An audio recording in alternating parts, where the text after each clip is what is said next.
Hello guys, last की video हमने देखा था इम्यूटेबिलिटी के बारे में कि इम्यूटेबिलिटी पाइथन में कैसे होती है।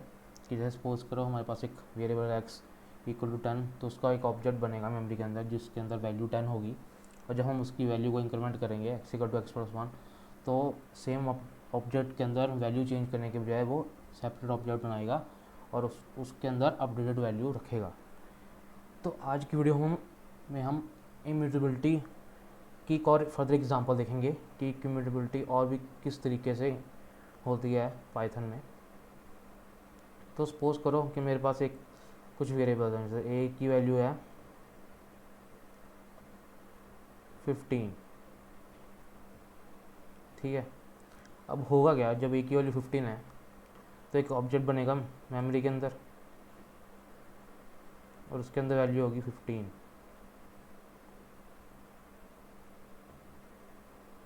और ए जो है वो इसको पॉइंट आउट करेगा। ठीक है, सपोज करो मेरे पास एक और वेरिएबल है बी, अब उसकी भी वैल्यू 15 है, उसकी भी वैल्यू यही है 15 है। तो देख के तो यही लगता है अच्छा एक और वेरिएबल है तो एक और मेमोरी हो आएगी जिसके अंदर 15 स्टोर होगा। फिर मान लो हमारे पास एक और वेरिएबल है सी, उसकी भी वैल्यू सेम ही है 15। तो हमें लगेगा चलो एक और ऑब्जेक्ट बनेगा, एक और मेमोरी ऑक्यूपाई होगी जिसके अंदर 15 वैल्यू आएगी और उसको सी पॉइंट आउट करेगा। तो इस हिसाब से हमारे 3 ऑब्जेक्ट्स बनने चाहिए। ठीक है, पर ऐसा होता नहीं है। पाइथन क्या करता है, पाइथन इंटेलिजेंट है। पाइथन का वर्चुअल मशीन इंटेलिजेंट है। वो क्या करेगा, वो देखेगा कि ऑलरेडी एक ऑब्जेक्ट है जिसके अंदर 15 वैल्यू है सेम, तो मैं दोबारा 15 वैल्यू का ऑब्जेक्ट क्यों बनाऊँ। मैं सिमिलरली उसी मेमोरी का रेफरेंस बी में डाल दूंगा विदाउट क्रिएटिंग न्यू ऑब्जेक्ट। ठीक है, सिमिलरली जब वो सी इक्वल टू 15 आएगा तो सी के लिए भी सेपरेट मेमोरी देने की बजाय सेम मेमोरी पुरानी मेमोरी में ही वो उसका रेफरेंस ही सी में स्टोर कर देगा। तो एंड ऑफ ऑल हमारे पास क्या हुआ, एक ऑब्जेक्ट बना, वन ऑब्जेक्ट बना और 3 रेफरेंस अवेलेबल होंगे। ऐसे ही अगर मेरे पास 4, अगर हमारे पास डी भी होता जैसे और उसकी वैल्यू भी 15 होती, सेम पाइथन वही करता, दोबारा ऑब्जेक्ट बनाने के बजाय सेम मेमोरी को का रेफरेंस डी में स्टोर कर देता। ठीक है, अब इससे फ़ायदा क्या होगा, इससे फ़ायदा ये होता है कि मेमोरी, तो मेमोरी यूटिलाइजेशन, मेमोरी जो है जो वेस्ट नहीं होगी, वो अननेसेसरी में वेस्ट नहीं होगी। सेम हम instead of creating new objects हम एक ही ऑब्जेक्ट की का रेफरेंस अलग अलग वेरिएबल में स्टोर करें तो हमारी डेफिनेट मेमोरी बच रही है। और ऑब्जेक्ट क्रिएशन भी जैसे एक ऑपरेशन है तो उसको भी थोड़ा टाइम लगता है, तो अगर वो हम नहीं कर रहे हैं तो हमारा टाइम बचेगा। तो ये एडवांटेजेस हैं इस कॉन्सेप्ट में। तो यही मैंने यहाँ पे लिखा है कि if there is already a variable with same value then instead of creating new object the new variable will point to the already existing object. ठीक है, ये मैंने अभी आपको पिछले इस स्लाइड में ये आपको मैंने दिखा दिया कि न्यू ऑब्जेक्ट की बजाय वो सेम वैल्यू को पॉइंट आउट करेगा। और इसका एडवांटेज क्या है, एक तो मेमोरी वेस्ट नहीं हो गया नेसेसरी, और ऑब्जेक्ट क्रिएशन जो है वो भी हम बार बार नहीं कर रहे, तो उससे क्या होगा, हमारा टाइम बचेगा। ठीक है, तो ये तो हो गया इम्यूटेबिलिटी का एग्जांपल। अब मैं आपको बताता हूँ कि इम्यूटेबिलिटी जो है ये मतलब इसकी ज़रूरत क्यों पड़ी। सपोज करो कि एक आपको एक छोटी सी एग्जांपल देता हूँ कि जैसे कोई एक एक स्कूल है, उसका एक फॉर्म है, रजिस्ट्रेशन फॉर्म। ठीक है, उसका एक रजिस्ट्रेशन फॉर्म है।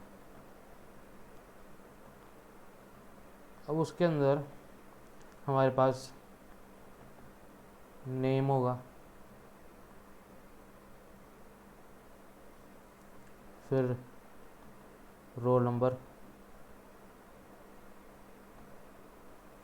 ठीक है, नेम रोल नंबर आएगा, कौन सा क्लास में, क्लास का नाम, कौन सी क्लास में एडमिशन लेना है, ये सब कुछ आएगा। और साथ में एक आएगा फील्ड सिटी। ठीक है, तो ये सिटी भी आएगी। और सपोज करो कि एक पर्टिकुलर, जैसे एक अमृतसर में एक में एक स्कूल है, ठीक है, एग्जांपल दे रहे हैं, अमृतसर शहर है, उसमें एक स्कूल है, ठीक है। अब वहाँ पे जब रजिस्ट्रेशन फॉर्म, जैसे जब हम रजिस्ट्रेशन फॉर्म बना रहे हैं, अलग अलग बच्चों को दे रहे हैं, सपोज करो कि बहुत सारे बच्चे हैं, ठीक है, बहुत ज़्यादा बच्चे हैं, मतलब कि हज़ारों में बच्चे हैं, तो अब होगा क्या कि एक एक बच्चा है, उसकी सिटी है अमृतसर, तो एक मेमोरी में क्या होगा, सिटी नाम का वेरिएबल जो है उसको मेमोरी एलोकेट होगी, और उसके अंदर सॉरी मैंने राइटिंग थोड़ी सी ऐसी है, तो एक मेमोरी के अंदर अमृतसर वैल्यू स्टोर हो जाएगी और उसका रेफरेंस सिटी को होगा, ठीक है। सिमिलरली सपोज करो कि एक और स्टूडेंट है, उसकी भी सिटी अमृतसर है, तो अगर हम इम्यूटेबिलिटी की बात करें तो क्या होगा कि हम उसका भी न्यू ऑब्जेक्ट नहीं क्रिएट करेंगे, और उसका जो रेफरेंस है वो इसी मेमोरी से लेंगे और उसमें स्टोर कर देंगे सिटी टू, क्योंकि सेकंड स्टूडेंट की सिटी में, ठीक है। फिर ऐसे करते करते मान लो 2000 स्टूडेंट्स हैं। अब सिंपल सी बात है, अगर हम 2000 स्टूडेंट्स के लिए सेपरेट ऑब्जेक्ट बनाने लगे हैं तो बहुत ज़्यादा मेमोरी वेस्ट होगी। उसके बजाय सेम अगर हम एक ही मेमोरी ले रहे हैं, उसके अंदर हम इसे स्टोर कर दें, और अलग अलग स्टूडेंट्स की जो सिटी है की जो रेफरेंस वेरिएबल्स हैं उनको उनके अंदर सेम ऑब्जेक्ट का, मतलब कि इसी अमृतसर का जो रेफरेंस दे दें सारों को, तो वो ज़्यादा बेटर है, हुआ कि नहीं, मेमोरी वेस्ट होने से बच जाएगी। तो इसलिए हम, मतलब ये चीज़ इसलिए सफल है। और एक और रीज़न भी आपको बताता हूँ। होता क्या कि मान लो कि अब 2000 स्टूडेंट्स, उनकी मेमोरी, उनका मैंने ये रेफरेंस, मतलब उनकी जो सिटी है और अमृतसर है।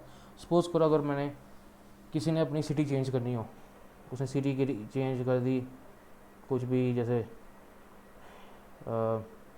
मुंबई कर दी, ठीक है, मुंबई कर दी। अब होगा क्या, 2000 स्टूडेंट्स जो हैं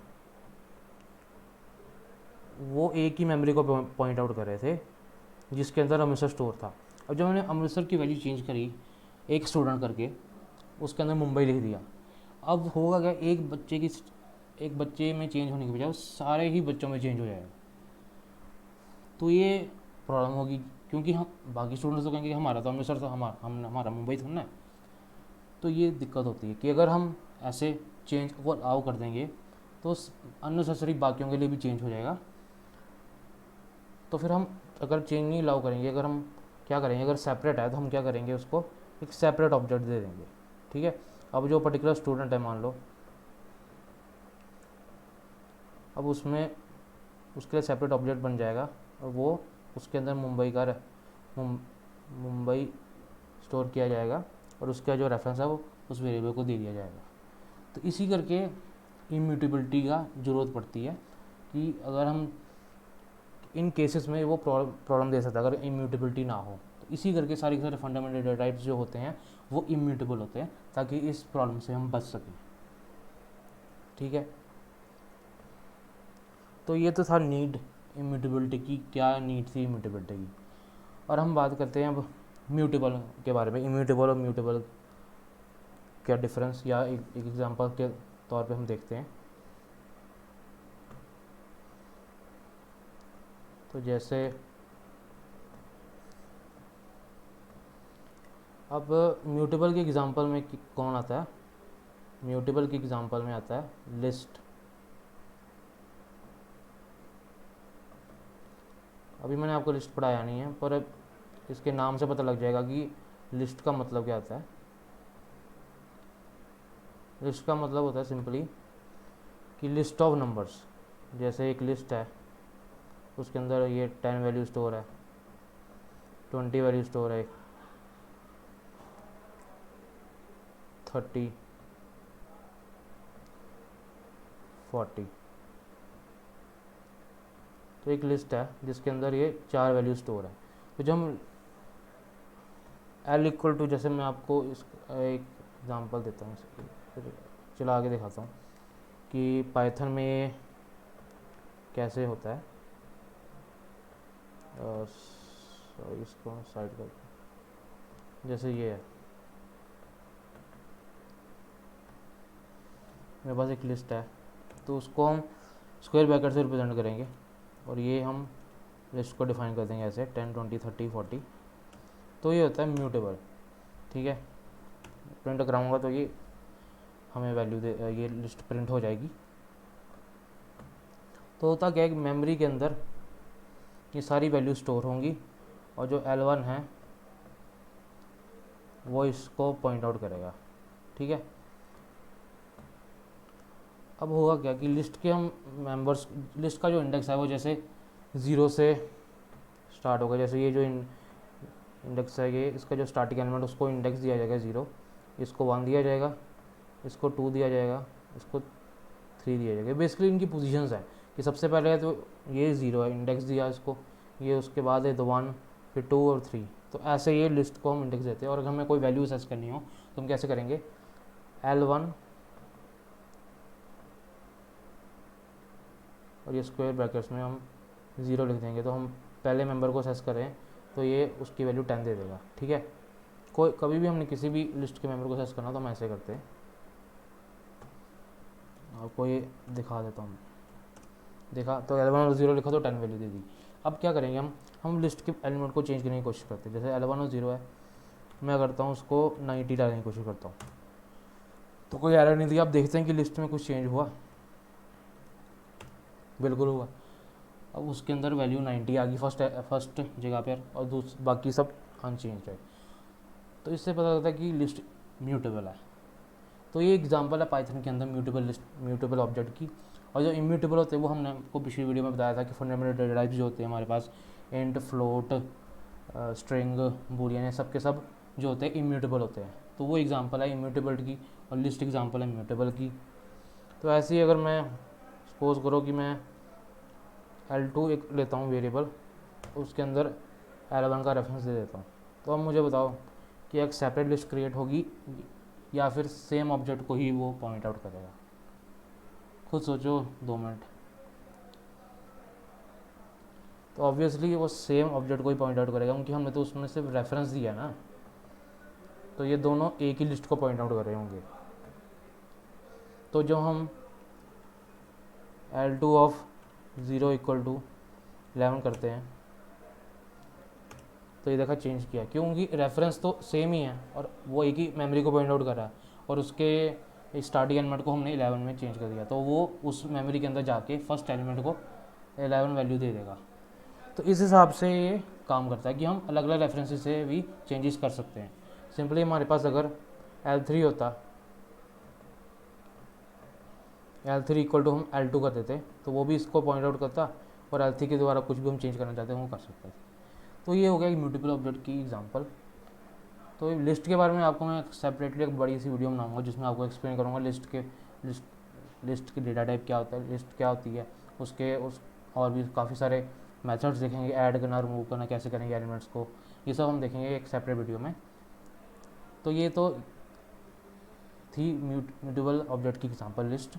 वैसे हमारे पास इम्यूटेबल में एक टप्पल भी आ जाता है, उसका भी मैं आपको थोड़ी एग्जांपल देता हूँ टप्पल क्या होता है। जैसे लिस्ट थी होती है स्क्वायर ब्रैकेट्स में, तो ये होता है ये सिंपल जो नॉर्मल ब्रैकेट्स होते हैं उसमें हम 10, 30 कर देंगे, जैसे मानो लिख दिया, तो ये हो गया टप्पल। और ये होती है इम्यूटेबल। इसके ऊपर भी हम इसका भी हम जैसे अगर मान लो मैंने L2 इक्वल टू 80,90 लिखा, ठीक है, और L2 ऑफ 0 इक्वल टू 88 किया, तो ही मैं एरर दे देगा, क्योंकि वो टप्पल ऑब्जेक्ट को हम चेंज नहीं कर सकते। तो टप्पल एग्जांपल होती है इम्यूटेबिलिटी की। और फंडामेंटल डेटा टाइप्स तो वैसे ही इम्यूटेबल है, जो आपको मैंने लास्ट वीडियो में बताया था। तो ये सब एग्जांपल था इम्यूटेबल और म्यूटेबल के बारे में। तो अगर आपको कोई इस वीडियो में डाउट हो या आपको लगे कि मुझे कुछ इम्प्रूवमेंट करनी चाहिए अपनी वीडियो में, तो आप कमेंट सेक्शन में बता सकते हैं। और आपको अगर वीडियो पसंद आई तो लाइक कर देना, शेयर भी कर देना और सब्सक्राइब भी कर देना चैनल को। ऐसे ही मैं आपके लिए वीडियोस लेके आता रहूँगा पाइथन पे। अगर आपको कोई और लैंग्वेज में वीडियो चाहिए वो भी मैं बनाऊँगा, या आपको कोई भी किसी भी पर्टिकुलर सब्जेक्ट की कंप्यूटर साइंस में चाहिए कोई वीडियो, तो वो उस पर्टिकुलर टॉपिक में भी मैं बनाऊँगा। तो आशा करता हूँ कि आपको पसंद आया होगा। Thank you.